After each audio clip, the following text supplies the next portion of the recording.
नमस्कार, लाख टके की बात में आप सभी का बहुत स्वागत है। आपके साथ मैं हूं नलिनी पांडे। नमस्कार, मैं हूं आपके साथ मेनका चौधरी। तो लाख टके की बात में आज कौन कौन सी खबरें होंगी, सबसे पहले इस पर ही नजर डाल लेते हैं। सबसे पहले बात करेंगे विपक्षी गठबंधन में लगातार सियासी दलों में जारी झगड़े की। राहुल गांधी के ममता बनर्जी पर बाकी सियासी दल दांव लगाते दिख रहे हैं। इसके अलावा बात करेंगे बांग्लादेश में हिंदुओं पर हो रहे अत्याचार के खिलाफ देश में जारी विरोध प्रदर्शन की। ममता बनर्जी ने जहां बड़ा बयान दिया, वहीं बीजेपी ने राहुल और अखिलेश की चुप्पी पर सवाल उठाए हैं। साथ ही आपको बताएंगे समाजवादी पार्टी के बागी विधायकों पर अखिलेश यादव एक्शन कब लेंगे, क्यों अखिलेश इन विधायकों को अभयदान दे रहे हैं। और फिर बात होगी हाईकोर्ट के जज के बयान पर सुप्रीम कोर्ट ने संज्ञान लिया है और रिपोर्ट तलब की है। वहीं दिखाएंगे कैसे जौनपुर में मुस्लिमों ने अपने हिंदू सरनेम रख लिए हैं। खबरें आपको अब विस्तार से दिखाते हैं।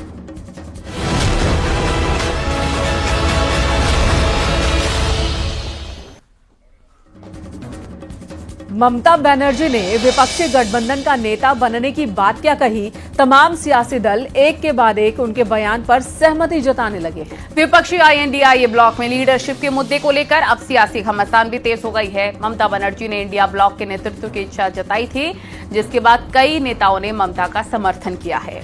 आरजेडी प्रमुख लालू यादव ने भी ममता के नाम का समर्थन किया। एसपी और शिवसेना उद्धव गुट ने भी ममता के नाम का समर्थन किया, लेकिन कांग्रेस ने इस पर आपत्ति जताई। कांग्रेस ने ममता को पश्चिम बंगाल तक सीमित नेता बता दिया है। देखिए रिपोर्ट।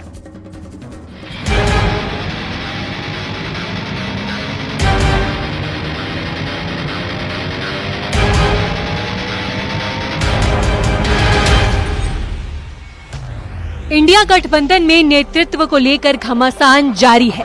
ममता और उनकी पार्टी TMC की ओर से इंडिया गठबंधन के नेतृत्व परिवर्तन की बात कही गई थी और अब ये चर्चा एक स्टेप आगे बढ़ती हुई दिख रही है। TMC की ओर से कहा गया है कि कांग्रेस को अपना ईगो छोड़ना चाहिए। कांग्रेस को समझना चाहिए कि कांग्रेस का लीडरशिप में इंडिया अलायंस फेल हो गया। देश में ठीक बीजेपी का विरुद्ध में जो लड़ाई है वो ठीक से नहीं हो रहा है, तो ममता दी को ले आएंगे लीडरशिप में, उसमें अच्छा ही होगा।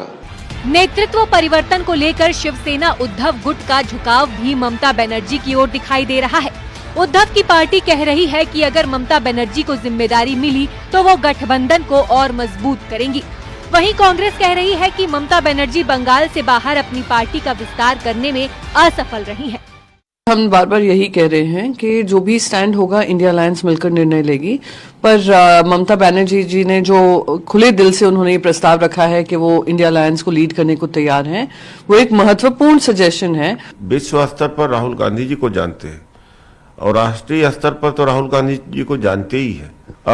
जितना ज्यादा हो सकता है विस्तार करके देख लिया, कुछ नहीं कर पाए। गठबंधन में नेतृत्व को लेकर लालू प्रसाद यादव ने बड़ा बयान दिया है। लालू ने कहा कि गठबंधन का नेतृत्व ममता बनर्जी को दे देना चाहिए। लालू ने कहा कि नेतृत्व को लेकर कांग्रेस के कहने से कुछ नहीं होगा। कांग्रेस उसकी आपत्ति जता रही है। लालू जी कांग्रेस की जताने से नहीं होगा, ममता को दो। कांग्रेस की जताने से नहीं होगा, ममता को दो। वहीं राहुल गांधी को लेकर SP सांसद लालजी वर्मा का कहना है कि राहुल गांधी को कभी इंडिया गठबंधन का नेता चुना नहीं गया था। सभी दल के अपने अपने नेता हैं। हमारे नेता अखिलेश यादव हैं। नहीं, इंडिया गठबंधन का नेता तो कांग्रेस के जो बैठकें हुई हैं उसमें कहीं राहुल गांधी को नहीं चुना गया। वहाँ पर जो नेता चुना गया था, सभी लोगों ने संयुक्त रूप से एक अभियान चलाया था और मेरी जानकारी के अनुसार कोई नेता चुना नहीं गया था। इंडिया गठबंधन में मचे घमासान ने NDA को बैठे बिठाए कांग्रेस पर हमले का मौका दे दिया है। NDA और बीजेपी नेताओं का कहना है कि कांग्रेस अपने सहयोगियों के बीच ही भरोसा खो रही है। कांग्रेस का जो विश्वास है वो भी अपने नेतृत्व से डिगा है, गांधी परिवार से डिगा है, लेकिन वो खुलकर नहीं बोल पा रहे हैं। आज जनता के द्वारा भी नकारा गया है और अब उनके सहयोगियों के द्वारा भी नकारा जा रहा है। ये कांग्रेस के जो अक्षम नेतृत्व है उसकी खीज यहाँ पर निकल रही है। इंडिया गठबंधन में ज्यादातर विपक्षी दलों ने राहुल गांधी को गठबंधन का नेता मानने से इनकार कर दिया है। अब देखना ये है कि गठबंधन दल के नेता के तौर पर राहुल गांधी के खिलाफ ममता बनर्जी को लेकर बन रही सहमति कांग्रेस को कितना बैकफुट पर लाती है। न्यूज़ 18 के लिए ब्यूरो रिपोर्ट।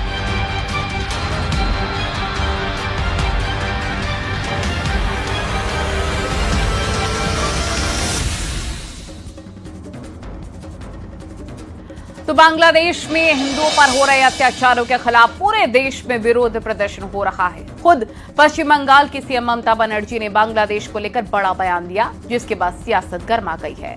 दिल्ली, लखनऊ, देहरादून सभी जगहों पर प्रदर्शन हुआ। वहीं बीजेपी ने अभी तक कांग्रेस और समाजवादी पार्टी की चुप्पी पर सवाल खड़े किए। हिंदू धर्मगुरुओं ने भी इस पर चिंता जताते हुए पीएम मोदी सरकार से इसमें दखल देने की मांग की है। इसी पर आपको ये रिपोर्ट दिखाते हैं।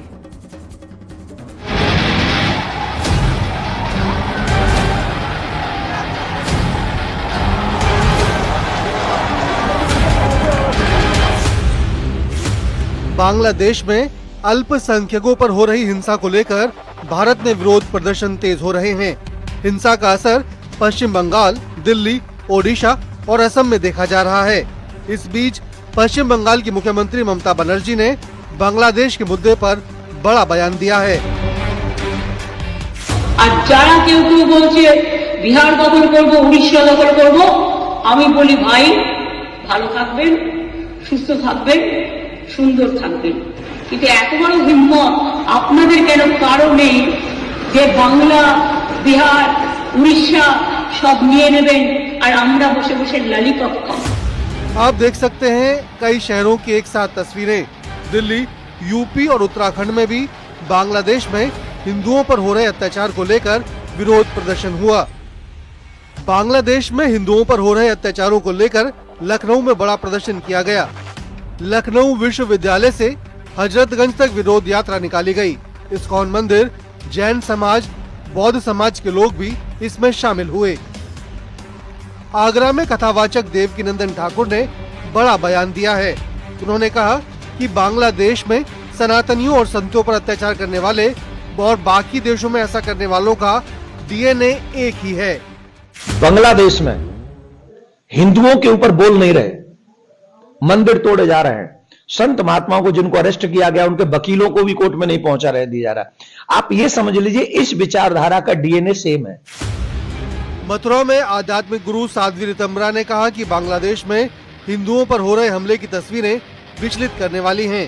मामला अल्पसंख्यक और बहुसंख्यक का नहीं है, बल्कि मानवता का है।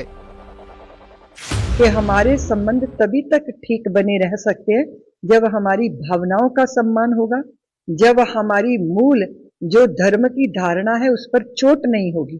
आप छोड़ दीजिए धर्म, मजहब, संप्रदाय, इनको आप अलग करिए। मनुष्यता भी तो कोई चीज होती है, इंसानियत भी तो कोई चीज है। चित्रकूट में जगत गुरु रामभद्राचार्य ने बांग्लादेश में हो रहे अत्याचार को लेकर कहा कि सरकार इससे चिंतित है। इस मुद्दे को लेकर विदेश सचिव को बांग्लादेश भेजा गया है। उम्मीद है जल्द ही कोई हल निकलेगा। अब लगता है कुछ गंभीर होने वाला है।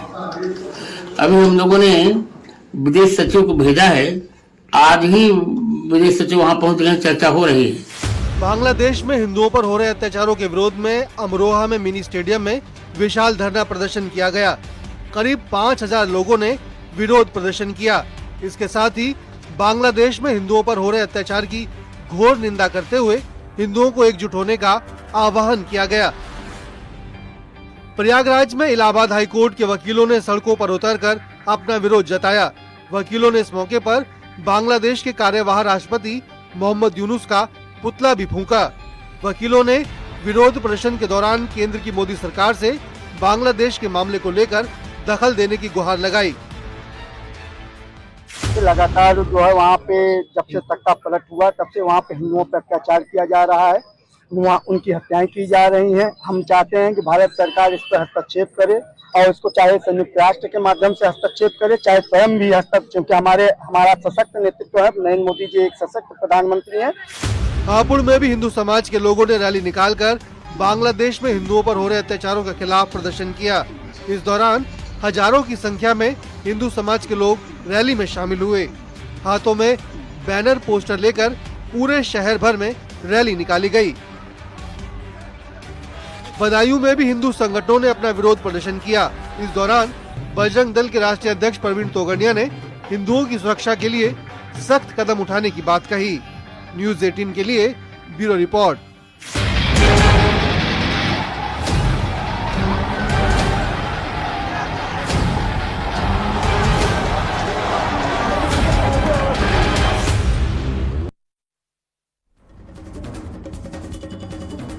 लोकसभा चुनाव से ठीक पहले हुए राज्यसभा चुनाव में पार्टी की जमीन खिसकाने वाले बागी विधायकों पर एसपी मेहरबान है। क्रॉस वोटिंग करने से लेकर लोकसभा चुनाव तक में एसपी के खिलाफ खुलकर प्रचार करने वाले विधायकों के खिलाफ पार्टी ने अब तक कोई एक्शन नहीं लिया है। बागियों को समाजवादी पार्टी ने तो आधिकारिक तौर पर पार्टी से निकाला है, न ही उनके सदस्यता समाप्त करने के लिए विधानसभा में ही कोई याचिका दाखिल की है।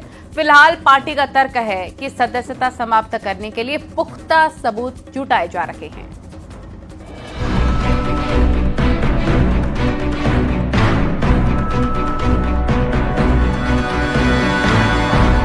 27 फरवरी 2024 को राज्यसभा की 10 सीटों के लिए चुनाव हुए थे। इसमें एसपी के विधायकों ने क्रॉस वोटिंग करते हुए बीजेपी उम्मीदवार संजय सेठ के पक्ष में मतदान किया था। क्रॉस वोटिंग करने वालों में कई विधायक शामिल थे।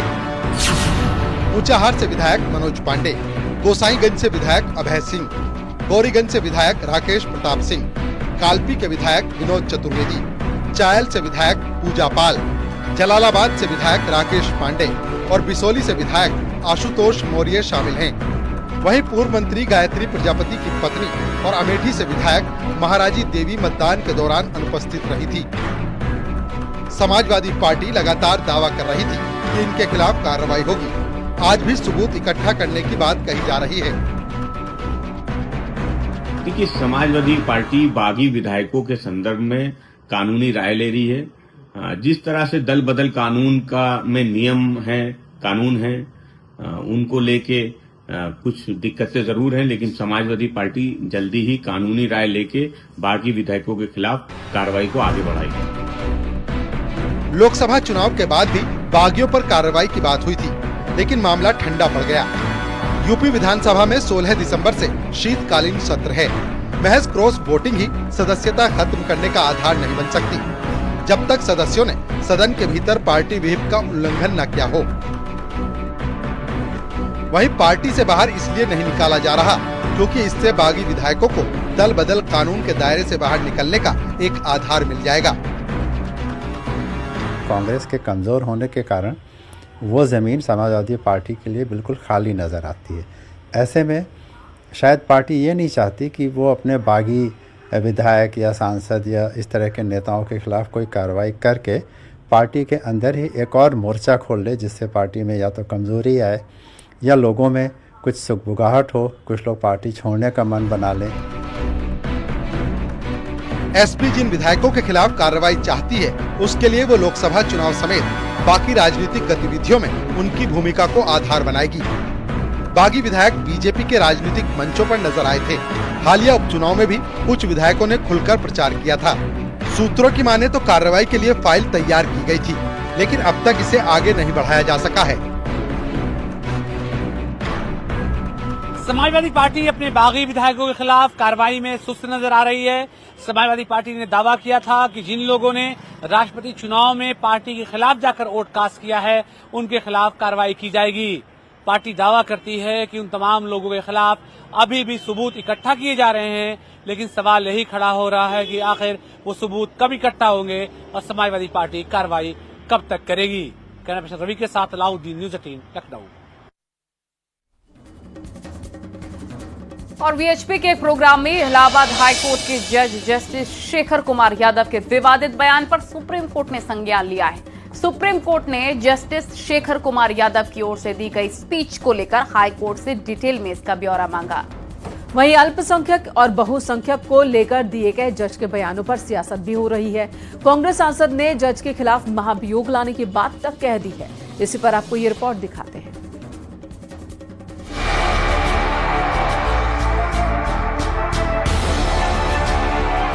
इलाहाबाद हाई कोर्ट के जस्टिस शेखर यादव के बयान का सुप्रीम कोर्ट ने संज्ञान लिया है। सुप्रीम कोर्ट ने इस मामले में इलाहाबाद हाई कोर्ट से जवाब मांगा है। दरअसल विश्व हिंदू परिषद के एक कार्यक्रम में जस्टिस शेखर यादव ने कहा था कि देश बहुसंख्यक के हिसाब से चलेगा। समान नागरिक संहिता के मुद्दे पर जस्टिस यादव ने कहा था कि देश बहुसंख्यक के अनुसार ही चलेगा। आपको जस्टिस यादव का वो बयान सुनाते हैं जिसके बाद सुप्रीम कोर्ट ने संज्ञान लिया। हाई कोर्ट के जज होकर के आप ऐसा बोल रहे हैं। कानून तो भैया बहुत संख्यक से चलता है। परिवार में भी देखिए, समाज में भी देखिए, जहां पर अधिक लोग होंगे जो कहते हैं उसी को माना जाता है। लेकिन जो जिसे कह लीजिए आप, सब गलत है, लेकिन कहने में गुरेज नहीं है, क्योंकि वो देश के लिए घातक हैं, बिगाड़ने वाले लोग हैं, जनता को बरगलाने वाले लोग हैं, देश आगे न बढ़े इस प्रकार के लोग हैं। उनसे सावधान रहने की जरूरत है। हमारे यहाँ बच्चा पैदा होता है, बचपन काल से उसको ईश्वर की ओर बढ़ाया जाता है, वेद मंत्र पढ़े जाते हैं, अहिंसा के बारे में ले जाया जाता है, तमाम चीजें बताई जाती हैं। लेकिन आपके यहाँ तो बचपन से बच्चे को सामने रख करके वध किया जाता है पशुओं का, तो आप कैसे अपेक्षा करते हैं कि सहिष्णु होगा वो? जस्टिस शेखर यादव के इसी बयान पर सियासी बखेड़ा खड़ा हो गया है। AIMIM, CPIM, PDP और भीम आर्मी ने उनके बयान पर कड़ी आपत्ति जताते हुए कार्रवाई की मांग की है। असुद्दीन ओवैसी ने सोशल मीडिया पर पोस्ट किया कि ये भाषण कॉलेजियम प्रणाली पर आरोप लगाता है और न्यायिक निष्पक्षता पर सवाल उठाता है। VHP के कार्यक्रमों में भाग लेने वाले व्यक्ति के सामने अल्पसंख्यक पार्टी न्याय की उम्मीद कैसे कर सकती है? हालांकि जस्टिस यादव के जो बयान वायरल हो रहे हैं वो आधे अधूरे हैं। उनकी बातें सही हैं या गलत, ये समझने के लिए आपको उनका पूरा बयान सुनना चाहिए।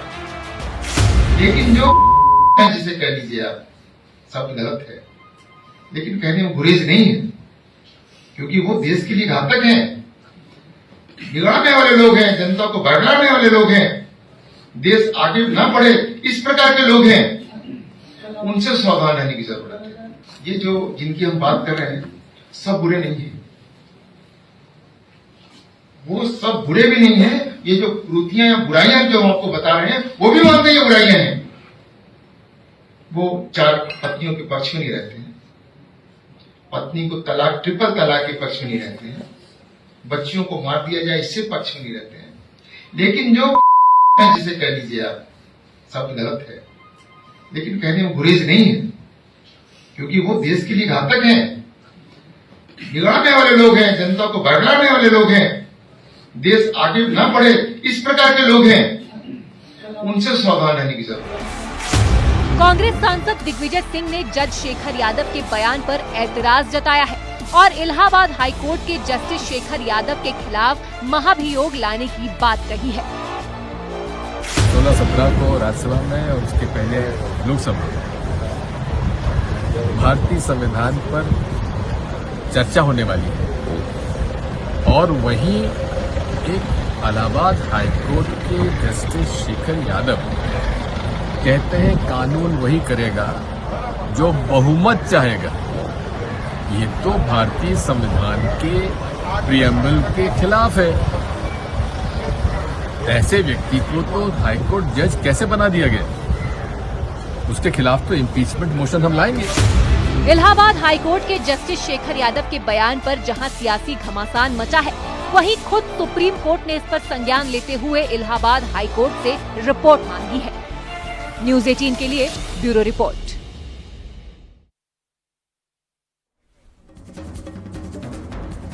संभल हिंसा में अपनी जान गंवाने वाले लोगों के परिजनों से राहुल गांधी और प्रियंका गांधी ने 10 जनपद में मुलाकात की और इस दौरान पीड़ितों ने अपनी आप बीती भी सुनाई, जिस पर राहुल और प्रियंका ने हिंसा पीड़ितों को इंसाफ का भरोसा दिलाया। इस दौरान संभल के स्थानीय कांग्रेस नेता भी मौजूद थे। आपको बता दें 24 नवंबर को संभल में हिंसा हुई थी, 4 लोगों की जान चली गई थी, जिसे लेकर पीड़ितों से मिलने संभल जा रहे थे राहुल गांधी और प्रियंका गांधी, लेकिन गाजीपुर बॉर्डर पर ही उन्हें रोक दिया गया था, जहां से उन्हें लौटना पड़ गया था। आज पीड़ितों से उन्होंने 10 जनपद पर ही मुलाकात की है।